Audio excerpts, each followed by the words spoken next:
Hello, जय श्री कृष्ण। हाँ भाई, कैसी चल रही पढ़ाई आपकी? पहले से अच्छी चल रही है? बनाते रहो भाई। आज सुबह से शाम तक चल रही है, नहीं चल रही? कुछ और किया था नया? नया क्या कर लिया आज? कौन सा चैप्टर कर लिया भाई? केमिस्ट्री में? फिजिक्स में ज़्यादा प्रैक्टिस करनी है, बायो में क्वेश्चन लगे रहो। केमिस्ट्री कैसे कर रहे हो मालूम नहीं है, कर तो रहे हो ना? करते रहो, लेकिन फ़िलहाल अपने हिसाब से करते रहो। गुड इवनिंग आदित्य, नमस्ते भाई, नमस्ते। और कहाँ रह रहे हो आजकल भाई? जो है बच्चे दिखाई नहीं दे रहे हैं। मैंने सुना है कि जो क्या बोलते हैं, कुछ कंपनी वंपनी चला रखे हैं आजकल। करते रहो उसे साइड में, कंपनी भी करते रहो। और कंपनी तो चलती रहेंगी बाद में, पहले ये कर लो थोड़ा। आजकल रहते नहीं हो, बिजी रह रहे हो। मैंने कहा चलो भाई देखते हैं बच्चे कहाँ गायब हो गए आजकल। तो शुरू करेंगे पी ब्लॉक एलिमेंट हैं। तो पढ़ते पढ़ते रहो साथ के साथ, और करते रहो और ज़्यादा ज़्यादा प्रैक्टिस करो। एक बार नहीं आएगा क्वेश्चन, 2 बार आएगा। हम करते रहेंगे, ठीक है ना? और ज़्यादा ज़्यादा करेंगे, और कम बच्चे आएंगे उससे भी ज़्यादा अच्छा करेंगे। करते रहेंगे, मतलब कहने का मतलब यही है, ठीक है? आप भी करते रहो, प्रैक्टिस करते रहो। एक बार क्वेश्चन गलत होगा दोबारा से करो, दोबारा गलत होगा दोबारा से करो, करते रहो। मतलब ये प्रोसेस है, ठीक है? तो करते रहेंगे। चलो फिर शुरू कर देते हैं। टाइम अपना पूरा हो गया, 9 o'clock, ठीक है भाई? आ गया एक आध बच्चा? चलो, हाँ, आर्यन भी आ गया। चलो भाई आर्यन, क्लास लिया करो, जिससे थोड़ा आइडिया लगे कि हाँ पी ब्लॉक पढ़ लोगे। दोबारा दोबारा पढ़ो, ज़्यादा ज़्यादा पढ़ो, कई बार पढ़ो। जब कई बार पढ़ोगे तब दिमाग में आएगा, अच्छा ये ऐसे होता था। एक बार पढ़ने में तो समझ में नहीं आता चल क्या रहा है। तो किसी भी टॉपिक को 2-2 बार 3-3 बार पढ़ते रहो। चलो आओ देखो, यहाँ पे हम लोग क्या कर रहे थे पी ब्लॉक एलिमेंट्स में।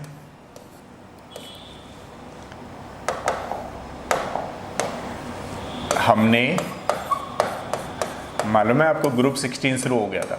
15 हमारा ख़त्म हो गया था और ग्रुप 16 शुरू हो गया था। चलो मैं क्वेश्चन पूछूं किसी बच्चे से कि ऐसी कौन सी गैस है जो ब्राउन कलर की होती है? बताओ, कौन बच्चा बताएगा? इसमें ब्राउन कलर की गैस कौन सी होती है?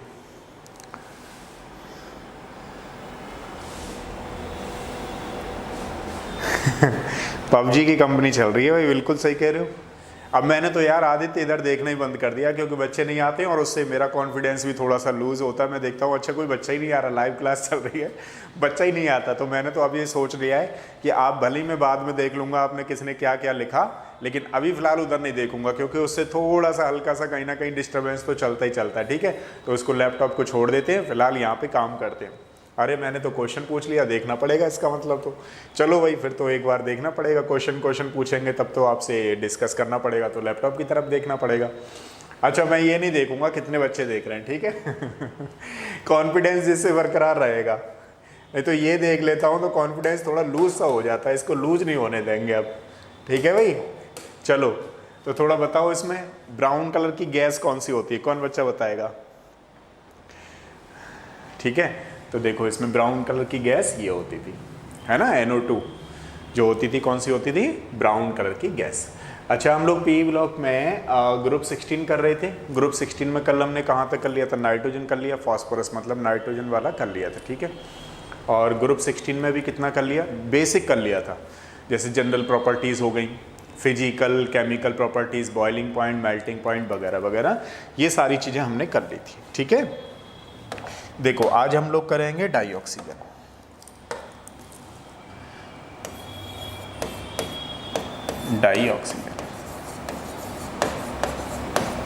डाइऑक्सीजन के बारे में तो सारे लोग जानते हैं और जानना भी चाहिए, क्योंकि इसके बिना जीना अधूरा है। मतलब जैसे ये नहीं रहती है तो ज़िंदगी भी अधूरी रहेगी। तो कहने का मतलब ये है कि डाइऑक्सीजन की हम लोग बात करें तो कैसे ये जनरली प्रिपरेशन होती होगी।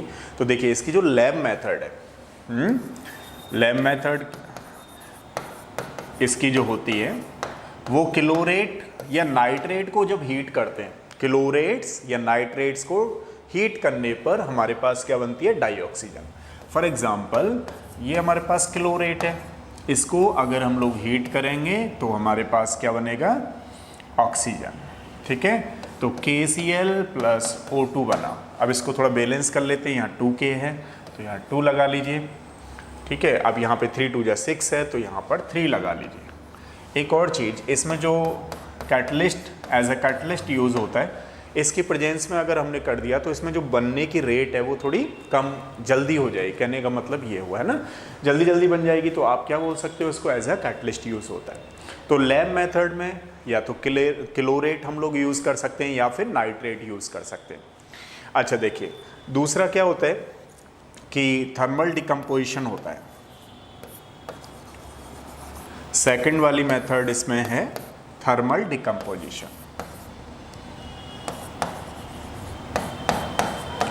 अब देखिए, थर्मल डिकम्पोजिशन की अगर मैं बात करूं तो इसमें मेटल्स, नॉन मेटल्स के जो ऑक्साइड्स होते हैं वो हीट किए जाते हैं, लेकिन उनका जो ECS होता है, इलेक्ट्रोकेमिकल सीरीज में ऐसे मेटल आते हैं, ऐसे नॉन मेटल्स आते हैं जिनका हाइड्रोजन से नीचे प्लेस होता है जनरली। ठीक है, जैसे फॉर एग्जांपल के लिए अगर हमने सिल्वर ऑक्साइड को हीट किया तो हमें ऑक्सीजन ऑब्टेन हो जाएगी। नंबर ऑफ मोल्स मैं कई बार बैलेंस नहीं करता हूँ, आपको पता होना चाहिए। ठीक है, तो इस तरीके से ना, या 4 सिल्वर बोल सकते हैं। नंबर ऑफ मोल्स में आपको नहीं जाना है फिलहाल।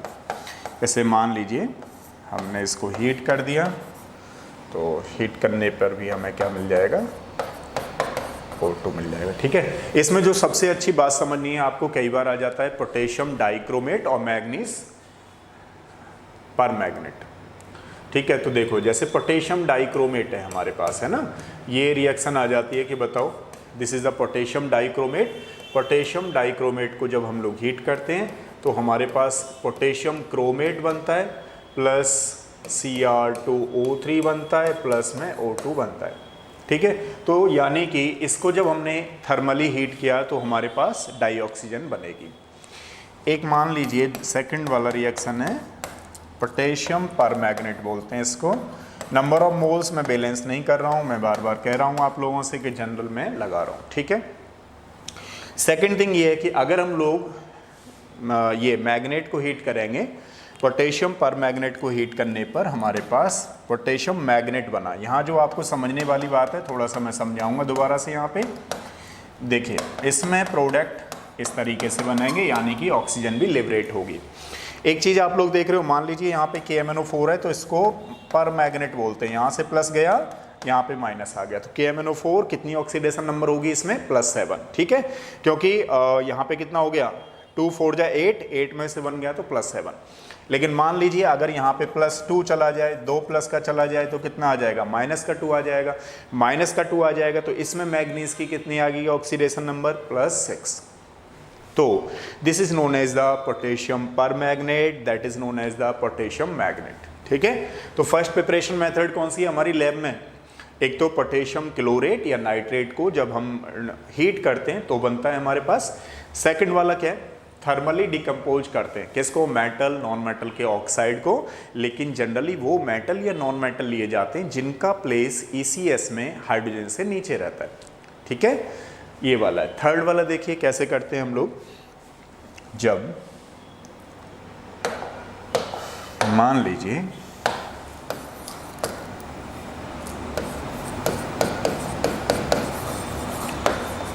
डाइऑक्सीजन। ठीक है, अब H2O2 को डिकम्पोज कराते हैं थर्मली तो हमारे पास H2+O2 बनता है। ठीक है, इसमें भी ये बनता है। अगर इसको हमने डिकम्पोज कर दिया हाइड्रोजन पेरोक्साइड को तो भी हमारे पास बन जाता है। अगर मान लीजिए हमें लार्ज स्केल पे चाहिए, डाइऑक्सीजन हम लोग लार्ज स्केल पे बना रहे हैं, तो लार्ज स्केल पे बनाने के लिए हमारे पास क्या चाहिए कि जैसे मान लीजिए वाटर का इलेक्ट्रोलिसिस है ना, यानी कि हम बोल सकते हैं इलेक्ट्रोलिसिस ऑफ वाटर। तो वाटर का जब इलेक्ट्रोलिसिस कराएंगे तो आप लोग जानते हो वहाँ पर इलेक्ट्रोड्स यूज़ करते हैं, तो प्लेटिनम की इलेक्ट्रोड्स यूज़ करेंगे। तो जनरली हमें हाइड्रोजन कहाँ पे मिलेगा, क्योंकि हाइड्रोजन का कैसा नेचर होता है, प्लस नेचर होता है, तो वो कहाँ पे जाएगा, कैथोड पे जाएगा। और डाई ऑक्सीजन जो हमें मिलेगी O2 कहाँ पे मिलेगी, हमें एनोड पे मिलेगी, ठीक है। जबकि H2 मिलेगा वहाँ पे कहाँ पे मिलेगा, हमें कैथोड पे मिलेगा। क्यों, क्योंकि जो ऑक्सीजन होता है वो होता है नेगेटिव और हाइड्रोजन कैसा होता है हमारे पास, पॉजिटिव। तो पॉजिटिव जो है वो नेगेटिव पे जाएगा, नेगेटिव जो है वो पॉजिटिव पे जाएगा। तो आपको समझ में आई मेथड अगली वाली कौन सी हो गई हमारे पास, एक वाटर का इलेक्ट्रोलिसिस करने पर। अब इसका इंडस्ट्रियल कैसे प्रिपेयर करते हैं डाइऑक्सीजन को, तो उसको बोलते हैं इंडस्ट्रियल मेथड, है ना। देखिए इंडस्ट्रियल मेथड की अगर हम बात करें तो एयर का बेसिकली क्या करते हैं, फ्रैक्शनल डिस्टिलेशन करते हैं। तो सबसे पहले जो लिक्विफाई गैसेस मिक्सचर होता है उसको सेपरेट किया जाता है, और जैसे कि कार्बन डाइऑक्साइड हो गया उसको रिमूव किया जाता है, ठीक है ना। तो एयर का क्या किया जाता है, fractional distillation. Fractional distillation air में कई सारी मिक्सचर ऑफ गैसेस होता है, तो सबसे पहले लिक्विफाई करके अदर्स गैसों को रिमूव किया जाता है, लाइक एज द CO2 हो गया वगैरह वगैरह। देन उसके बाद, है ना, फ्रैक्शनल डिस्टिलेशन करते हैं हम लोग, और फ्रैक्शनल डिस्टिलेशन के बाद हमें ऑब्टेन होता है, ये अलग हो जाती है सेपरेट और ये अलग हो जाती है, ठीक है। तो ये इंडस्ट्रियल मेथड है डाइऑक्सीजन को प्रिपेयर करने की। तो अगर हम लोग देखें कि कितनी प्रिपरेशन मेथड हो गई, तो सबसे पहले कौन सी हो गई, लैब मेथड हो गई। सेकंड वाली कौन सी हो गई, thermal decomposition of metals, non metals, वो वाली मेथड हो गई। और थर्ड वाली मेथड कौन सी है हमारे पास, हाइड्रोजन पेरोक्साइड को जब डिकम्पोज करते हैं तो बनता है। फोर्थ वाली मेथड कौन सी है, अगर हमें मान लीजिए लार्ज स्केल पे बनाना है तो इलेक्ट्रोलिसिस ऑफ वाटर करेंगे, तो हमें O2 कहाँ पे मिलेगी, एनोड पे, और हाइड्रोजन कहाँ पे मिलने वाली है, कैथोड पे, ठीक है। तो ये थे हमारे पास इसकी इंडस्ट्रियल प्रिपरेशन मेथड। अब देखो अगर हम प्रॉपर्टीज की बात करें,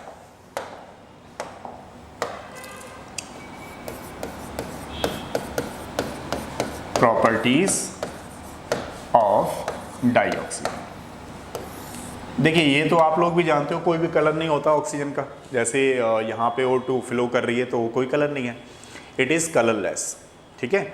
सेकंड थिंग, ये कुछ अमाउंट में, ज़्यादा अमाउंट में नहीं, कुछ अमाउंट में वाटर में सॉल्युबल होती है, और वाटर में सॉल्युबल होने की वजह से ये मैराइन और एक्वाटिक लाइफ के लिए काफ़ी इंपॉर्टेंस है उसका।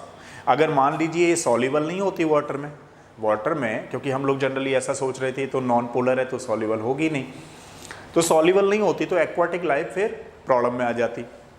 तो it is soluble in water, कुछ एक्सटेंट तक सॉल्युबल होती है वाटर में, जिसकी वजह से जैसे मैराइन लाइफ हो गई, है ना, एक्वाटिक लाइफ हो गई, वो पॉसिबल हो जाती है, उसके लिए काफ़ी इंपॉर्टेंट है।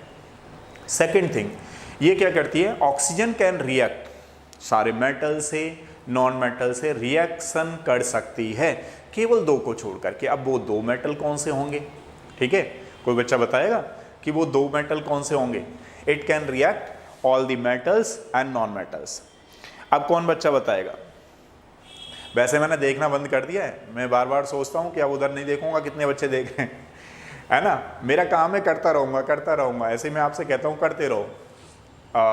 तो कौन कौन से हैं, तो जनरली हम लोग कहते हैं कि जैसे गोल्ड हो गया, ठीक है, ये डायरेक्ट नोबल गैसेस होते हैं, नोबल मेटल बोले जाते हैं, तो ये रिएक्शन नहीं करता है ना।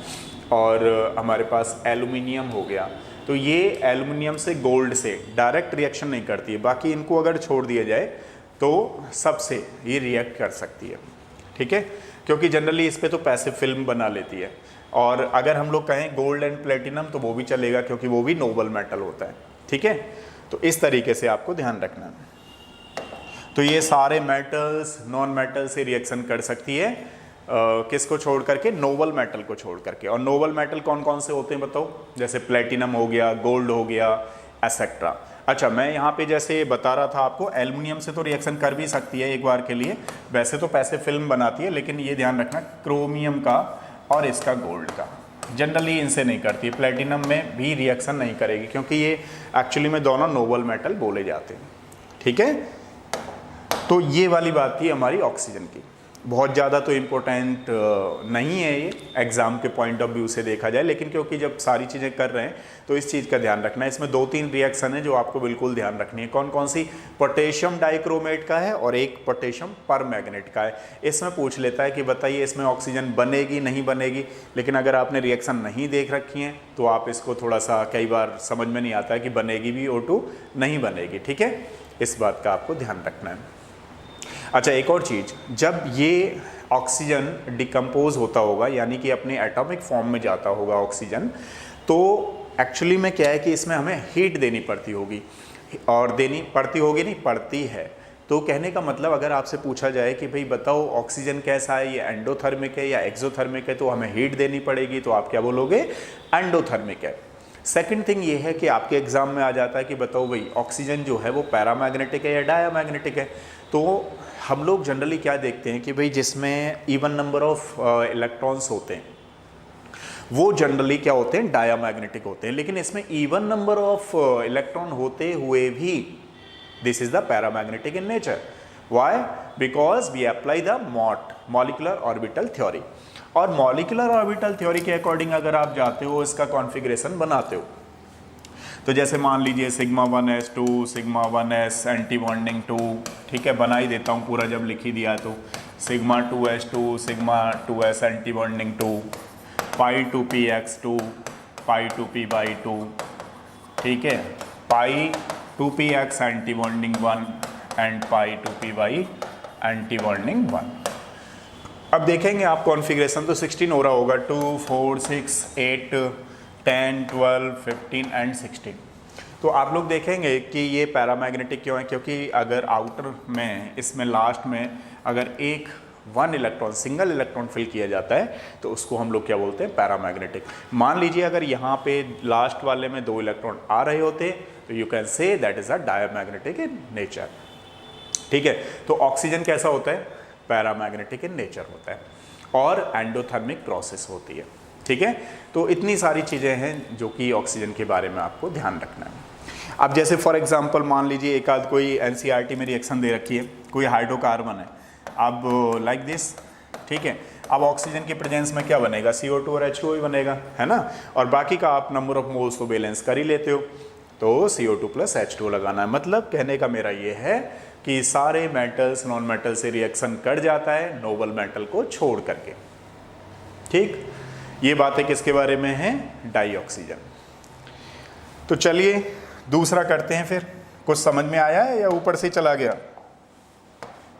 नहीं, बोल तो मैं ऐसे इसलिए रहा हूँ कि मैं ये सोच रहा हूँ कि 40-45 मिनट्स में आपको कुछ ज़्यादा करा दूँ, मेरा ऐसा रहता है। और मे भी हो सकता है शायद मुझे कम कराना चाहिए, लेकिन मैं सोचता हूँ ज़्यादा कराऊँ, इसलिए थोड़ा जल्दी स्पीडली ले लेता हूँ। ठीक है, समझ में तो आ ही रहा होगा। नहीं समझ में आए तो मुझे बताना, मैं और स्पीड कम कर दूंगा। स्पीड अपने घर की है, बाहर की नहीं है। ठीक है, तो वो अपने हिसाब से यूज़ कर लेंगे स्पीड को, कोई दिक्कत नहीं। चलिए देखिए, थोड़ा क्या है ना, ये चैप्टर बड़ा है तो ऐसा ही है। ओजोन लेते हैं। ओजोन की अगर बात करें हम लोग तो देखिए, ओजोन की फिर वही प्रिपरेशन मेथड से शुरू करना है। तो इसकी एक ही प्रिपरेशन मेथड होती है। इसमें क्या होता है, जैसे मान लीजिए डाइऑक्सीजन है, डाइऑक्सीजन को electric discharge tube, electric discharge tube में ले करके जब हीट करते हैं, है ना, तो यहाँ पे बनता है हमारे पास ओजोन। अब एक वर्ड आपको एक आध बच्चे को लगा होगा, ये क्या लिख दिया सर ने? Electric discharge tube.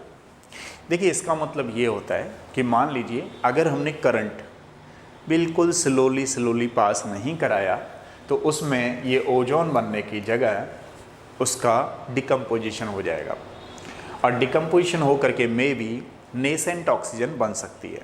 तो ये ओजोन बने इसलिए उसमें स्लाइटली करंट पास करते हैं, उसको क्या बोलते हैं? Discharge, silent discharge tube. लिखा नहीं क्या यहाँ पे? लिखना चाहिए silent discharge, electric discharge tube. ठीक है, मतलब धीमे धीमे करंट हम लोग पास कराते हैं। ठीक है, अब इसके बाद अगर हम बात करें इसकी ओजोन की, तो जो ओजोन की प्रोसेस है बनने की, वो चेंज इन एंथैल्पी हमें देनी पड़ती है, और चेंज इन एंथैल्पी नियरली इतना किलो जूल पर मोल के हिसाब से हमें एनर्जी इसको देनी पड़ती है। लेकिन कैसे देनी पड़ती है? बिल्कुल स्लाइटली साइलेंट वे में।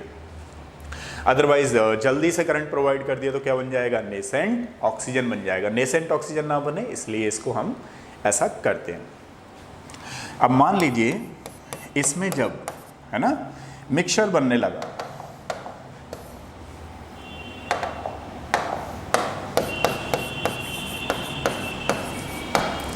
मिक्सचर ऑफ ओजोन इज 5 से 10% जब बाई वॉल्यूम बनना शुरू हो जाता है, ठीक है, यानी कि डिस्चार्ज ट्यूब में इतना इसका परसेंटेज बनना शुरू हो जाता है, उस समय हम लोग इसको क्या बोलते हैं? ओजोनाइड ऑक्सीजन, ठीक है। यानी कि ट्यूब में जब 5 से 10% बाई वॉल्यूम ये ओजोन बनना शुरू हो गया, उसको क्योंकि ऑक्सीजन भी ज़्यादा अमाउंट में, अब ओजोन भी आ चुकी है उसमें कुछ अमाउंट में, इसलिए उसको क्या बोलते हैं? ओजोनाइड मिक्सचर बोलते हैं, ठीक है। एक चीज़ और, जैसे मान लीजिए अगर यहाँ पे बात करें हम लोग कि चेंज इन एंथैल्पी के रेस्पेक्ट में, यानी कि थर्मोडायनेमिकली अगर गिब्स पी एनर्जी वाला इक्वेशन लगाएं तो ये हमारे पास थर्मोडायनामिकली होते हैं। अब देखिए जब ये ओजोन, क्या बोल रहे हैं इसको हम लोग? अनस्टेबल। स्टेबल होगी या अनस्टेबल होगी? अनस्टेबल होगी। Ozone is the unstable with respect to oxygen, यानी कि अगर ओजोन में हमने थोड़ी सी भी हीट दे दी तो ये O2 + O में चली जाएगी, तो इसको हम लोग क्या बोलते हैं? Unstable. It is a thermodynamically unstable with respect to oxygen, क्योंकि ये फर्दर टूट करके डिसोसिएट होकर के क्या बनाती है? Nascent oxygen and dioxygen. जब ये रिलीज हो रही होती है तो इसमें से हीट लिबरेट होती है। अब जब हीट लिबरेट होती है तो उस समय डेल्टा H कैसा होगा? यहाँ पे नेगेटिव होगा, ठीक है। और ये जो एंट्रोपी चेंजेस है, एंट्रोपी चेंजेस क्या हो रहा है यहाँ पे? जब ये ओजोन और गैसेस में कन्वर्ट हो रही है, यानी रैंडमनेस और बढ़ रही है, तो डिसऑर्डरनेस बढ़ रही है, चेंज इन एंट्रोपी बढ़ रही है, पहले कम थी अब एंट्रोपी ज़्यादा हो रही है, तो इसकी वैल्यू यहाँ पर पॉजिटिव होती रहेगी और इसकी वैल्यू कैसी हो रही है? नेगेटिव हो रही है। आपस में ये जो दो रेन फोर्सेस हैं अपोजिट डायरेक्शन में काम कर रहे हैं, जिसकी वजह से क्या होगा कि जो डेल जी है हमारे पास, डेल जी कैसा होगा? हाईली नेगेटिव होगा। तो highly negative means spontaneous process. अगर एक बार हीट करने रख दिया हमने तो फिर वो बनता रहेगा, खुद ही होती रहेगी प्रोसेस, है ना, क्योंकि इसमें दो अपोजिट फोर्सेस काम कर रहे हैं, ठीक है। तो देखिए अभी क्वेश्चन पूछने वाला हूं, जब क्वेश्चन की बारी आएगी आपसे क्वेश्चन बहुत सारे पूछूंगा। अभी तो थोड़ी थ्योरी चल रही है तो अभी तो मुझे ही बताना है, फिर आपका काम होता है तब आप भाग जाते हो, ठीक है। अभी मेरी बारी है तो मैं बता रहा हूं, अभी नेक्स्ट क्लास में आपकी बारी आएगी तो आप थोड़ा साइड हो जाओगे, तो साइड मत हुआ करो भाई, थोड़ा थोड़ा करते रहो मामला, ठीक है, चलती रहेंगी चीज़ें। तो यहाँ तक आपको समझ में आया? ये चीज़ है, हम बात कर रहे थे ओजोन की।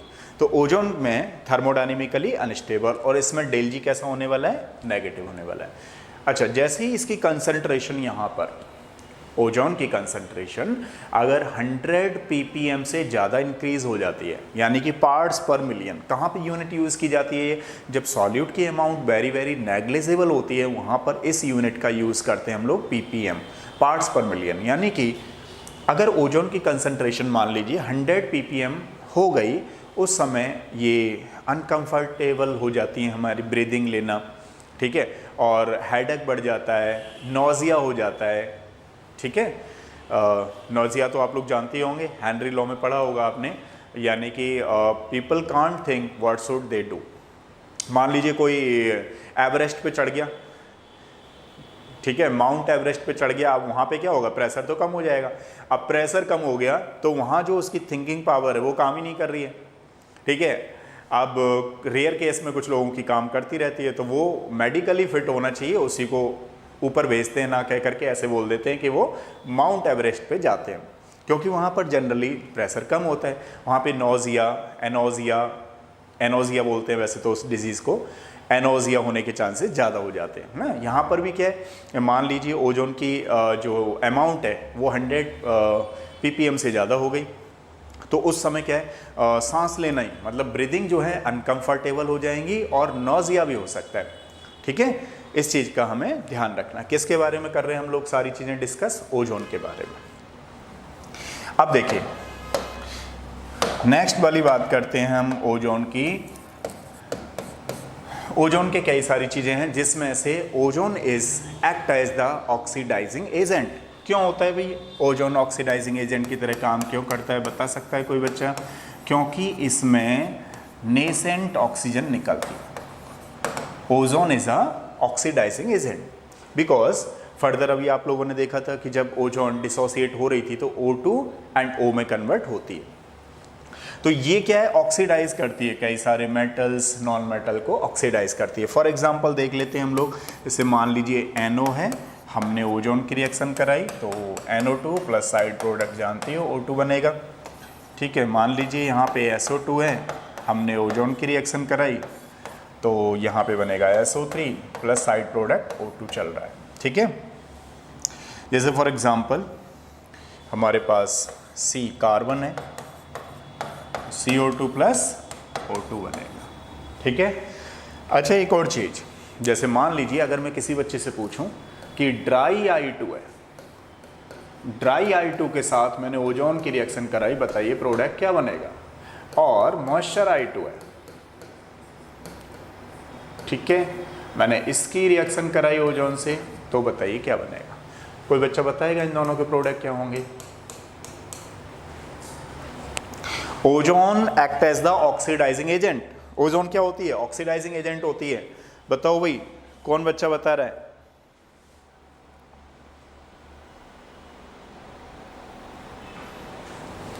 हाँ जी, इन दोनों के प्रोडक्ट क्या होंगे? बताओ बताओ जल्दी बताओ फटाफट।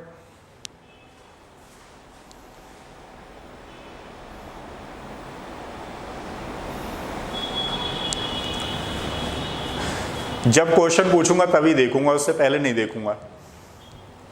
जल्दी बताओ फटाफट, कौन बच्चा बता रहा है?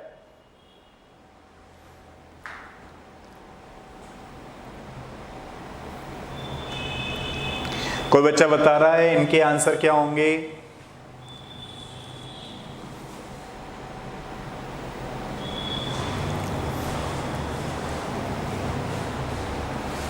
हाँ जी, बहुत ही इंपॉर्टेंट क्वेश्चन है, कंपटीशन के पर्पज से बहुत ही इंपॉर्टेंट है।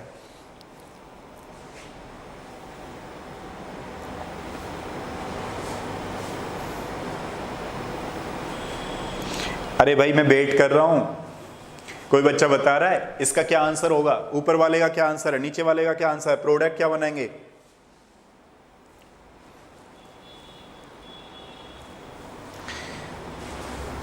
अरे भाई वॉइस गई अभी तक नहीं गई आपके पास?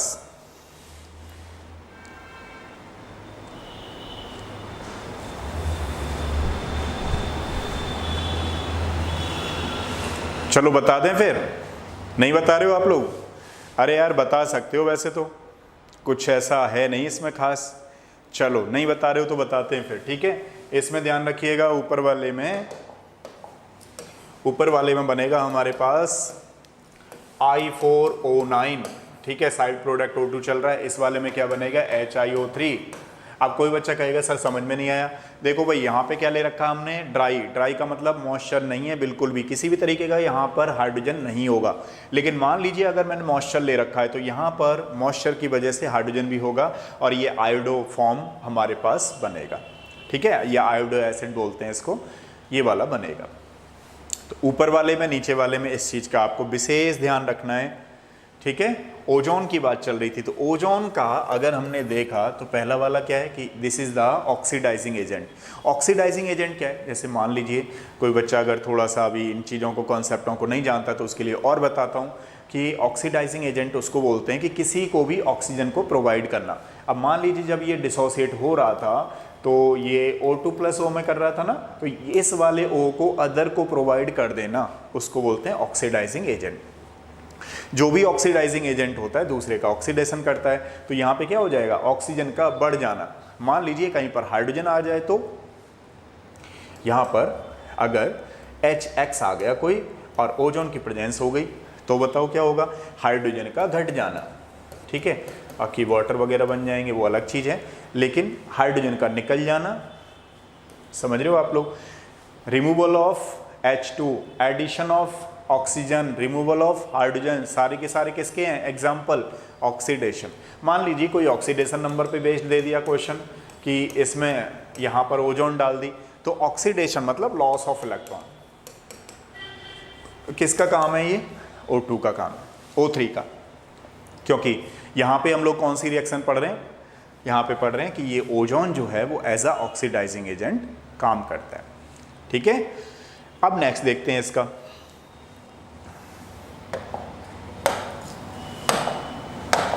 तो सबसे पहले कौन सी हो गई, ये ऑक्सीडाइजिंग एजेंट हो गई। दूसरा, ozone is a bleaching agent.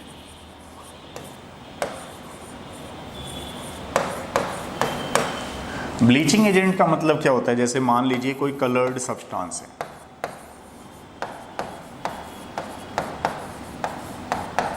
ठीक है, हमने ओजोन डाला तो क्या हो जाएंगे, कलरलेस। इस वाले प्रॉपर्टीज को हम बोलते हैं एज अ ब्लीचिंग एजेंट। ठीक है, कलर्ड सब्सटेंस में अगर हमने ओजोन की रिएक्शन करा दी तो कलरलेस बन जाएंगे, इस चीज का आपको ध्यान रखना। This property is known as the bleaching agent. तो जो ओजोन होता है, ओजोन किसकी तरह काम करता है, एज अ ब्लीचिंग एजेंट भी काम करता है। अच्छा, मैं जैसे किसी बच्चे से पूछूं कि टेस्ट फॉर ओजोन क्या होता है, टेस्ट फॉर ओजोन, तो देखिए ओजोन के लिए जो टेस्ट किया जाता है उसको बोलते हैं टेलिंग टेस्ट, मरकरी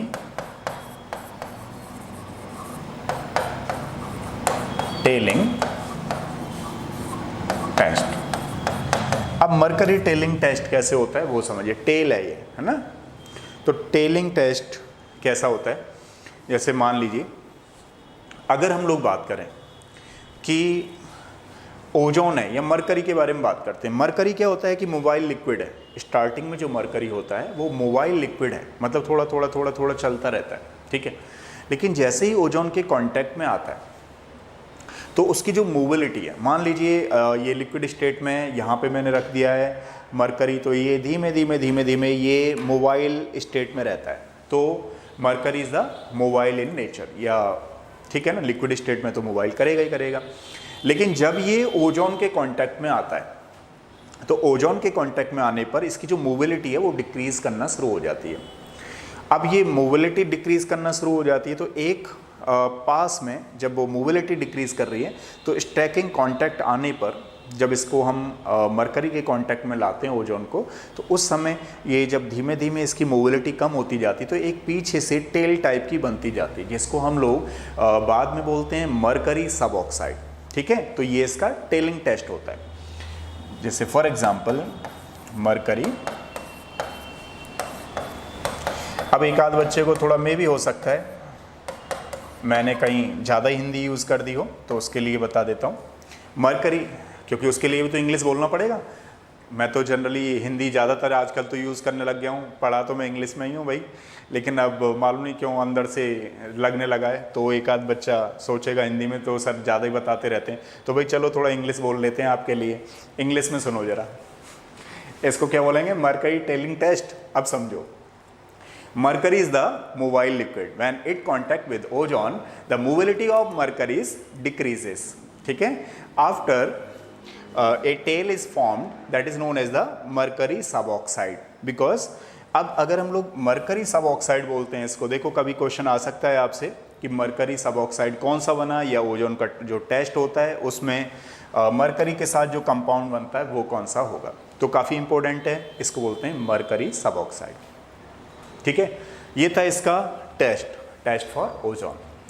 अब देखिए बात करते हैं इसका एक एस्टिमेशन होता है, और वो बहुत ज़्यादा इंपॉर्टेंट है, इससे भी ज़्यादा इंपॉर्टेंट है इसका एस्टिमेशन ऑफ ओजोन।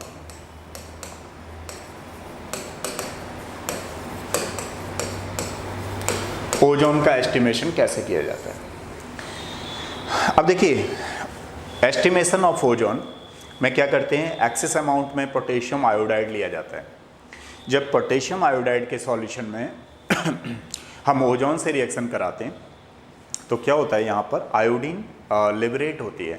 एक चीज़ और यहाँ पे वर्ड यूज़ किया जाएगा, बोरेट बफर सॉल्यूशन यूज़ किया जाता है, जिसकी कि पीएच होती है 9.2। यानी कि यहाँ पर बोरेट बफर सॉल्यूशन क्यों यूज़ किया जाता है, इसलिए किया जाता है कि मान लीजिए जिस समय हम इसको एस्टिमेशन कर रहे थे, निकाल रहे थे, इकट्ठा कर रहे थे, उस समय किसी ने अगर स्लाइटली भी अमाउंट में कुछ एसिड मिला दिया, बेस मिला दिया, तो इसकी बनने की अमाउंट में कुछ ज़्यादा डिस्टर्बेंस ना हो, इसके लिए इसमें पहले से ही बोरेट बफर मिला करके चलते हैं। ठीक है, तो क्या बनता है, वहाँ पर आयोडीन लिबरेट होता था। आयोडीन जो लिबरेट हुआ है उसको फर्दर जो है एक स्टैंडर्ड सॉल्यूशन होता है, किसका, सोडियम थायोसल्फेट का। लिबरेट आयोडीन को अगेंस्ट उसके स्टैंडर्ड सोडियम थायोसल्फेट, जिसको हाइपो सॉल्यूशन भी बोलते हैं, उससे टाइट्रेट किया जाता है, जिससे कि क्या बन जाता है, फिर सोडियम टेट्राथायोनेट बन जाता है। इस तरीके से ओजोन का एस्टिमेशन हो जाता है। ठीक है, तो रिएक्शन पूछेगा, इसलिए रिएक्शन बहुत इंपॉर्टेंट है, देखिएगा जरा। एस्टिमेशन ऑफ ओजोन, यहाँ पर एक्सेस अमाउंट में हमने पोटेशियम आयोडाइड लिया। देखो मैं यहाँ पे नंबर ऑफ मोल्स बैलेंस नहीं कर रहा हूँ, इस बात का आपको ध्यान रखना है। ठीक है, आयोडीन लिबरेट होगा और यहाँ पे दिस। और अगर आप रिएक्शन में लिखना चाहें तो ये तो बहुत ही अच्छी बात है, बोरेट बफर सॉल्यूशन यूज़ किया जा रहा है। और बोरेट बफर सॉल्यूशन जो यूज़ किया जा रहा है उसकी पीएच कितनी है, 9.2, यानी बेसिक बफर होगा पीएच के हिसाब से देखा जाए तो। ठीक है, अब देखो जो आयोडीन लिबरेट हुई है, मैंने नंबर ऑफ मोल्स बैलेंस नहीं किए हैं, इस बात का ध्यान रखना है। कोई बच्चा यहाँ देख रहा हो, अच्छा ये चीज़ अलग चल रही है सर, कुछ और लिख रहे हैं, नहीं, नंबर ऑफ मोल्स की थोड़ा सा ये तो हो ही जाते हैं, आपको मालूम है। Hit and trial method use करो, बनाओ इसको। नेक्स्ट देखिए, अगला वाला क्या है हमारे पास, कि जब जो आयोडीन लिबरेट हुई है उसका एक स्टैंडर्ड सॉल्यूशन होता है, किसकी बात कर रहे थे हम लोग, sodium thiosulphate, Na2H2O3, this is known as the sodium thiosulphate. जब सोडियम थायोसल्फेट की रिएक्शन कराते हैं तो हमारे पास बनता है सोडियम टेट्राथायोनेट प्लस NaI। ठीक है, अब देखिए इसमें कई बार आपसे ऑक्सीडेशन नंबर पूछ लेता है, तो वो आप आराम से बता सकते हो, है ना, रिडॉक्स रिएक्शन वगैरह का केस होता है ये। तो जैसे S4O6 है, यहाँ से गया, ये 2 था ना, तो 2 था तो -2 आ जाएगा। इस समय इसका आपसे SS बॉन्ड वगैरह पूछ सकता है और ऑक्सीडेशन नंबर पूछ लेता है किसकी कितनी होगी, तो वो आप स्ट्रक्चर बना करके इसको कर सकते हो। ठीक है, तो ये थे हमारे बारे में, इसके बारे में हमारे तो क्या, इसके बारे में ब्लीचिंग एजेंट की तरह काम करता है, एज आ ऑक्सीडाइजिंग एजेंट होता है। और टेस्ट इसका ओजोन का कौन सा होता है, मरकरी टेलिंग टेस्ट होता है। एस्टिमेशन कैसे किया जाता है, स्टैंडर्ड सॉल्यूशन होता है किसका, सोडियम थायोसल्फेट का, और पोटेशियम आयोडाइड के सॉल्यूशन से। तो ये वाली बातें हैं किसके बारे में, ओजोन के बारे में। अब अगर हम बात करें इसके डिप्लेशन ऑफ ओजोन लेयर, तो देखिए क्या होता है डिप्लेशन ऑफ ओजोन लेयर में।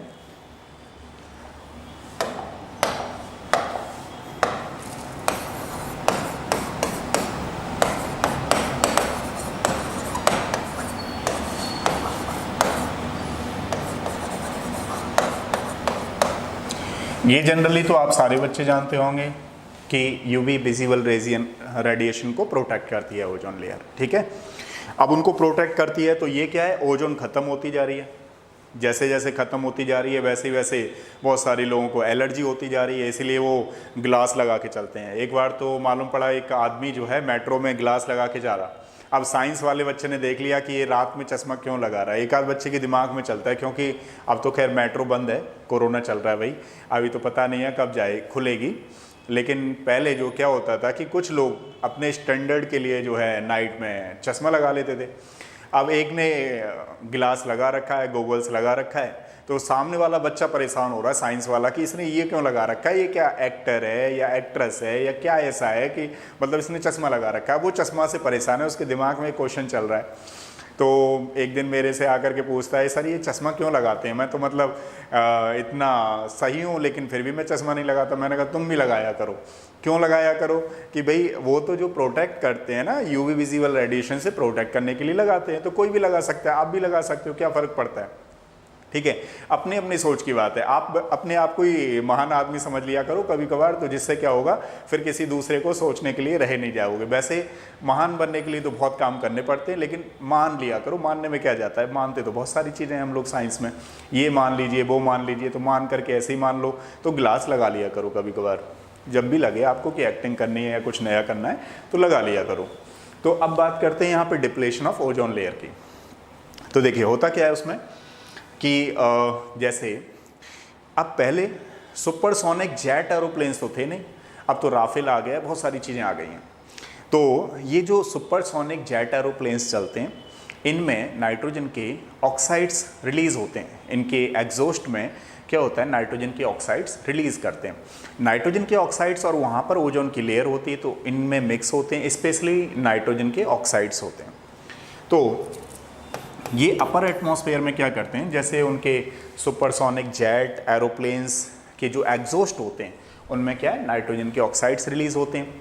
अब ये ओजोन से रिएक्शन करके जनरली तो उसकी लेयर को ख़त्म कर रहे हैं। इस तरीके से नाइट्रोजन के ऑक्साइड्स बनाते रहते हैं। तो ये कब की बात बता रहा हूँ मैं आप लोगों को, क्या हो रहा है, ये डिप्लेशन ऑफ ओजोन लेयर, यानी कि वहाँ पर जो भी ओजोन लेयर होगी अपर एटमॉस्फेयर में वो इस तरीके से ख़त्म हो रही है, फिनिश हो रही है। और नीचे हम लोग फिनिश कर रहे हैं इसको। हम लोग का मतलब सारे ही आ गए उसमें। ठीक है, आप ये मत समझना मैं नहीं कर रहा, आप भी कर रहे होगे या कर रही होंगी, जो भी है। तो इसमें हम कैसे कर रहे हैं ना, यानी कि इन्वायरमेंट में कैसे ख़त्म कर रहे हैं इसको। जैसे एरोसॉल्स होते हैं, एरो स्प्रे होते हैं, ठीक है, ये तो लगा के चलते ही होंगे आप लोग जनरली। तो इससे क्या होता है कि जो कहीं पर भी ओजोन की लेयर होती है वो भी फिनिश हो रही होती है। ठीक है, तो ये क्या थे हमारे पास, ये थे चीज़ें ओजोन लेयर के डिप्लेशन के कॉज। ठीक है, अपर एटमॉस्फेयर में तो सुपरसोनिक जेट एरोप्लेन्स वगैरह के जो एग्जॉस्ट हैं उनकी वजह से लेयर ख़त्म हो रही है। और नीचे जितने बार भी स्प्रे होते हैं, ठीक है, उसमें हम जैसे डालते हैं तो जहाँ कहीं भी ओजोन की लेयर होती है वो ख़त्म हो रही है, जिसकी वजह से यूवी विजिबल रेडिएशंस जो हैं वो काफ़ी हार्मफुल हो रहे हैं। क्योंकि पहले तो ओजोन की काफ़ी लेयर होती थी जिसकी वजह से कम प्रोटेक्शन की ज़रूरत पड़ती थी, लेकिन आफ्टर सम टाइम्स बहुत ज़्यादा दिक्कतें होंगी। रीज़न क्या है, बिकॉज ओजोन लेयर फिनिश होती जा रही है। ठीक है, तो ये वाली बातें थी हमारी किसके बारे में, डिप्लेशन ऑफ ओजोन लेयर। तो आपको बात समझ में आई। ओजोन की प्रिपरेशन ध्यान रखनी है।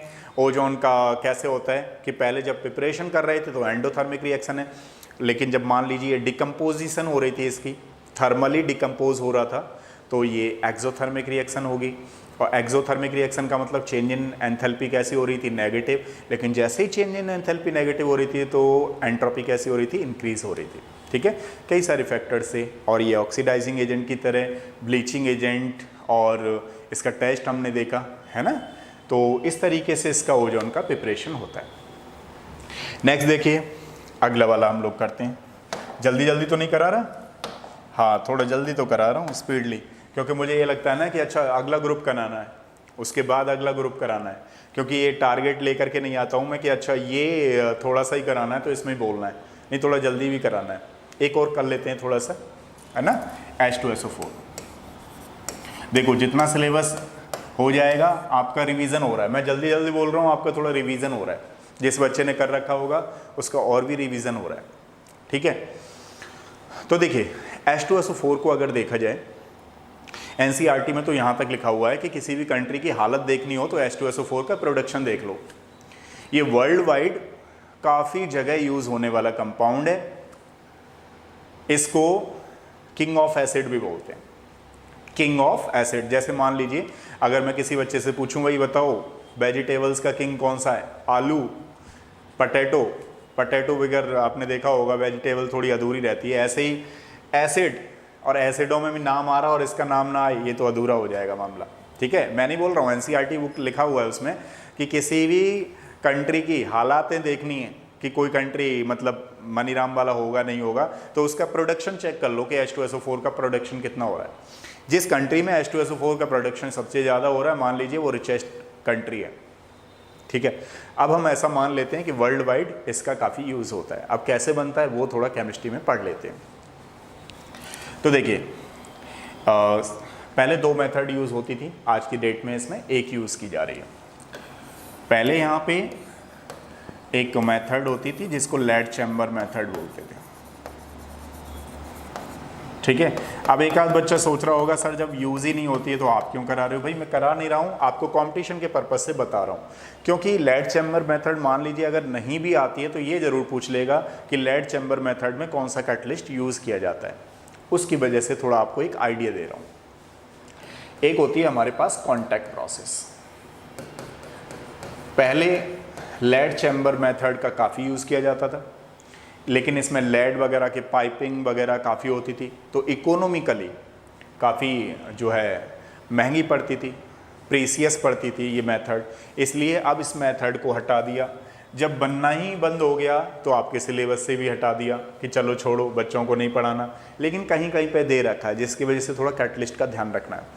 देखिए अब बात कर लेते हैं पहले इस पर, फिर उस पर आएंगे कि जो कॉन्टैक्ट प्रोसेस है, H2SO4 can be manufactured by the contact process by applying 3 steps। मैं डायग्राम वगैरह नहीं बताऊंगा आपको, क्योंकि डायग्राम वगैरह बताने पे कुछ ऐसा खास नहीं होता उस डायग्राम में कि जो आप उसको समझ ना पाओ, या डायग्राम लिखने के लिए कहीं पे आए कि भाई लिखो डायग्राम। नहीं, ऐसा कुछ नहीं है।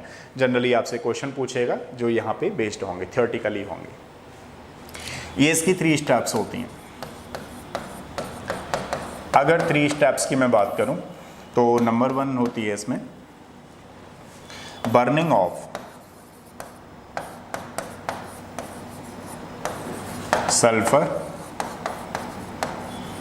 और सल्फाइड ओर। फर्स्ट प्रोसेस में क्या करते हैं हम लोग, जैसे सल्फर है या सल्फाइड ओर का रोस्टिंग करते हैं। और रोस्टिंग क्या होती है ये सारे बच्चे जानते होंगे। जब सल्फाइड ओर को एक्सेस अमाउंट ऑफ ऑक्सीजन में हीट किया जाता है तो उसको क्या बोलते हैं हम लोग, रोस्टिंग बोलते हैं। या किसी भी ओर को एक्सेस अमाउंट ऑफ ऑक्सीजन में हीट किया जाता है तो that will be known as the roasting. तो फर्स्ट में हमने क्या बोला, बर्निंग ऑफ सल्फर और सल्फाइड ओर, ये फर्स्ट स्टेप होती है। सेकेंड स्टेप्स में क्या होता है, conversion of SO2 to SO3 by using vanadium pentoxide. ये एज अ कैटलिस्ट काम करेगा यहाँ पे, ठीक है। तो इस सेकंड स्टेप्स में क्या होता है, SO2 से SO3 में कन्वर्ट करना है, ठीक है। अब यहाँ पे हाफ O2 लगा देता हूँ आपके लिए, कुछ भी हो सकता है, हाफ O2 भी लिख सकते हैं। अब यहाँ और भी बैलेंस करके SO2 + O2 भी लिख सकते हैं वगैरह वगैरह। तो लेकिन यहाँ पर जो समझ रहे हो आप लोग, वेनेडियम पेंटाऑक्साइड जो यूज़ हो रहा है वो सल्फर डाइऑक्साइड को सल्फर ट्राइऑक्साइड में कन्वर्ट करने के लिए यूज़ हो रहा है, ना कि H2SO4 बनाने के लिए। कई बार क्वेश्चन आता है कि बताओ भाई वेनेडियम पेंटाऑक्साइड किसके मैन्युफैक्चरिंग में काम आता है, तो बच्चे लिखे आते हैं H2SO4। नहीं, वहाँ ऐसा चेक करना है कहीं SO3 तो नहीं लिख रखा। तो कभी भी क्वेश्चन कर रहे हैं तो आप चारों ऑप्शन जरूर चेक कर लें, जिससे एक आइडिया लग जाए कि अच्छा 3 क्वेश्चन गलत हो गए तो चौथा आंसर तो आपका होगा ही होगा, ठीक है। तो वेनेडियम पेंटाऑक्साइड H2SO4 बनाने में काम में नहीं लाया जा रहा है। क्या बनाने में काम में लाया जा रहा है, सल्फर ट्राई बनाने में यूज़ हो रहा है। सेकंड देखिए ये यूज़ हो गया। अब इसमें जो मुझे बताना था इसमें आप समझ जाइए, बस थोड़ा सा ये जो सेकंड स्टेप हो रही है ना यहाँ पे, ये थोड़ी डिफरेंट होती है बस। क्या, कैटलिस्ट, बाकी चीज़ें सेम है, बाकी चीज़ें सेम है, बस लेड के चैम्बर बने होते थे इसमें, और इसमें यूज़ होता है NO as a catalyst use किया जाता था यहाँ पे, ठीक है। बस इस बात का ध्यान रखेंगे, लेड चैम्बर मेथड में NO और कॉन्टैक्ट प्रोसेस में वेनेडियम पेंटाऑक्साइड। थर्ड स्टेप्स की अगर हम बात करें तो देखिए, जैसे मान लीजिए SO3 है, इसमें H2SO4 यूज़ करेंगे। अब H2SO4 यूज़ करेंगे तो ये ओलियम बनेगा H2H2O7। H2H2O7 में वाटर डालते जाएंगे तो वाटर डालने पे क्या होगा, H2SO4 बनेगा। ठीक है, इस बात का ध्यान रखना है। अब देखो 7, ये 7 + 1 कितना हो गया, 8 हो गया, 4 2 जा 8। अब यहाँ हाइड्रोजन कितना है चेक करो जरा, 2 and 2 4, 2 2 जा 4। सल्फर कितना है यहाँ पे 2, सल्फर कितना है यहाँ पे, ये 2। ठीक है, अब कोई बच्चा कहेगा सर हमें तो H2SO4 बनाना था, आपने कैसे बना दिया पहले से? नहीं, ये स्मॉल अमाउंट में पहले बनाते हैं इसमें वाटर डाल करके। SO3 में जब वाटर डालते हैं तो ये स्मॉल अमाउंट में बना लेते हैं, फिर इसको क्या करते हैं, उसी चीज़ को दोबारा बनाते हैं। तो ये प्रोसेस साइमल्टेनियसली चलती रहती है। ये जो दोनों स्टेप्स आप देख रहे हो ये साइमल्टेनियसली चलती रहती है, जिसकी वजह से इकोनॉमिकली भी काफ़ी कम पैसा इसमें यूज़ होता है। ठीक है, और काफ़ी इंपॉर्टेंट भी है। ठीक है, अच्छा देखिए, तो यहाँ तक आपको बात समझ में आ गई। ये H2SO4 की प्रिपरेशन मेथड है। कितनी स्टेप्स में हो रही है? 3 स्टेप्स में हो रही है। First step burning of sulphur और सल्फाइड और, इसको रोस्टिंग भी बोलते हैं। सेकंड वाली क्या है? Conversion of SO2 into SO3 by using catalyst. Third वाली स्टेप्स में ओलियम बनाइए, ओलियम का हाइड्रोलिसिस करिए तो बनेगा। अच्छा, जनरली क्या होता है, जैसे मान लीजिए आप प्रैक्टिकल करने गए, तो अब मैंने ये H2SO4 पढ़ाया, तो ये मेरी भी जिम्मेदारी बनती है कि आपको चीज़ें और भी बेसिक से बेसिक भी बताऊं। ठीक है, मान लीजिए कोई बच्चा प्रैक्टिकल करने गया लैब में, तो अब H2SO4 ख़त्म हो गया। अब उसके टीचर ने थोड़ा सा, आजकल टीचर ने या लैब असिस्टेंट ने खुद H2SO4 ना बनाया और आपसे बोल दे कि वहाँ पे H2SO4 रखा हुआ है, ज़रा थोड़ा सा मिला लो, मैं अटेंडेंस ले रहा हूँ, ले रही हूँ, वटेवर जो भी है, कंडीशन आ गई ऐसी।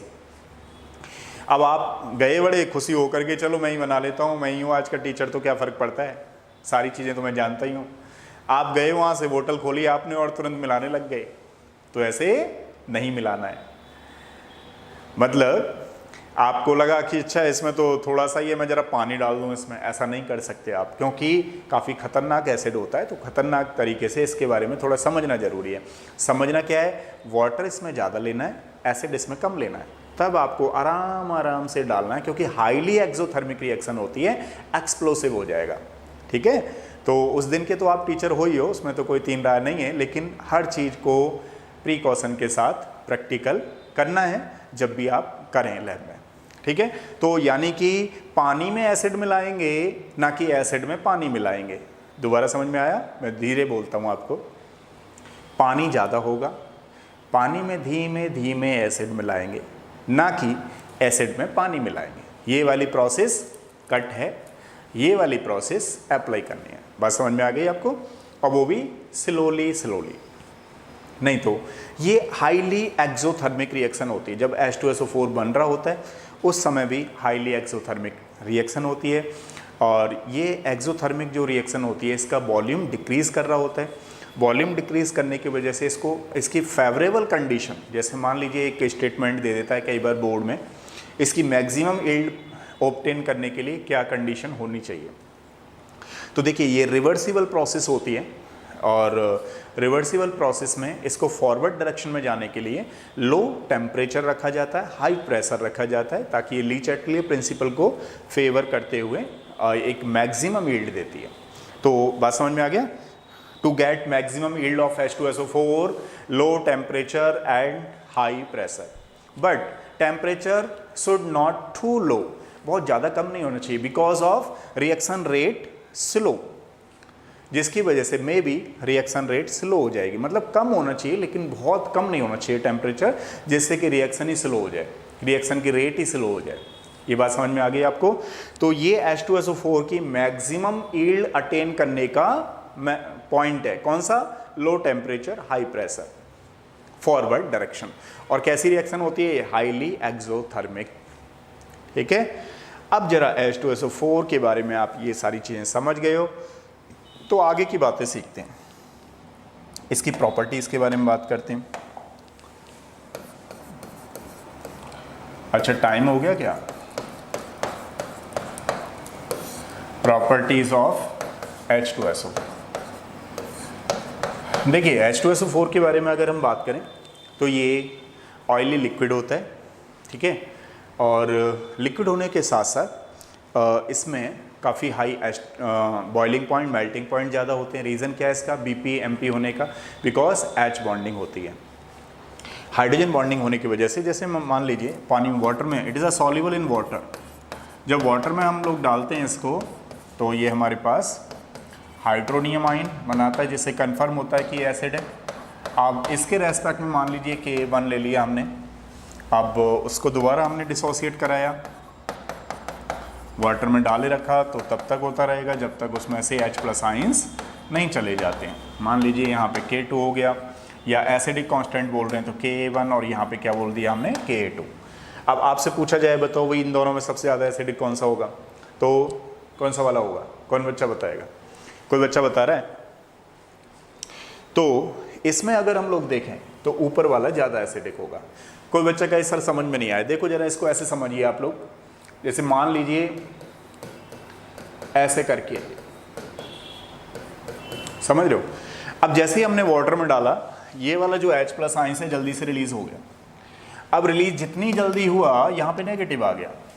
अब यहाँ से ये वाटर में H बॉन्डिंग हो जाएगी इसके थ्रू, यहाँ पे, ठीक है। अब H बॉन्डिंग हो जाएगी तो उसके कंपैरिजन में जो पहला वाला, फर्स्ट वाला जल्दी से रिमूव हो गया था, सेकंड वाला उतनी जल्दी नहीं होने वाला। यानी कि अगर घर में 2 बच्चे हैं, एक बच्चा जितनी जल्दी बिगड़ गया तो उतना जल्दी दूसरा वाला बच्चा नहीं बिगड़ने देंगे पेरेंट्स। क्यों? क्योंकि उसको ध्यान रखेंगे, हाँ भाई कहाँ जा रहा है, क्लास चल भी रही है, PUBG खेल रहा है। नहीं, करना भी चाहिए, अगर पहले ही कर लेते तो प्रॉब्लम ही नहीं आती। वो किया नहीं इसलिए प्रॉब्लम हो गई, तो ये तो जल्दी से निकल गया हाथ से, लेकिन ये दूसरा वाला नहीं निकलेगा, बिकॉज ट्रैपिंग हो जाएगी, वहाँ पर H बॉन्डिंग हो जाएगी। इस बात का भी आपको ध्यान रखना है। तो अगर हम लोग एसिडिक के केस ले रहे हैं तो एसिडिक के केस में K1 हमारा ज़्यादा हो जाएगा एज़ कम्पेयर टू K2, ठीक है। और इसका बॉइलिंग पॉइंट ज़्यादा होगा, मेल्टिंग पॉइंट ज़्यादा होगा, वाटर में सॉल्युबल है, ये सॉल्युबल की रिएक्शन है। तो चलो फिर 10 मिनट का आप आज तो यहीं तक करते हैं, फिर आगे की इसकी कंडीशन बताएंगे, क्योंकि ये डिहाइड्रेटिंग एजेंट होता है, ऑक्सीडाइजिंग एजेंट होता है। अभी तो इसकी काफ़ी सारी प्रॉपर्टीज़ हैं, इतनी 5 मिनट में ख़त्म करने का भी उतना मन नहीं है। ख़त्म तो कर दें, लेकिन क्वेश्चन जब तक नहीं होंगे इससे रिलेटेड तो फिर वो मज़ा नहीं आ पाएगा, ठीक है। मैं अपना बेस्ट दूंगा, आप भी अपना बेस्ट देते रहिए। और बाकी जो बच्चे नए एंटी अभ्यास वाले हैं उनको 5 मिनट बाद कराएंगे, और जो बच्चे 12th के हैं उनके लिए गुड नाइट तो मैं बोल रहा हूँ, लेकिन साथ में गुड नाइट के साथ साथ ये भी बोल रहा हूँ कि भैया ज़्यादा से ज़्यादा पढ़ो, ज़्यादा से ज़्यादा मेहनत करो, ठीक है। जब तक बॉडी को ज़्यादा थोड़ा फंक्शन में नहीं लाओगे तो बॉडी उतनी फंक्शन में नहीं आएगी, और कल कभी आता नहीं है, इस बात को ध्यान रखना है, ठीक है। तो चलो good night, see you tomorrow, ठीक है। Thank you so much.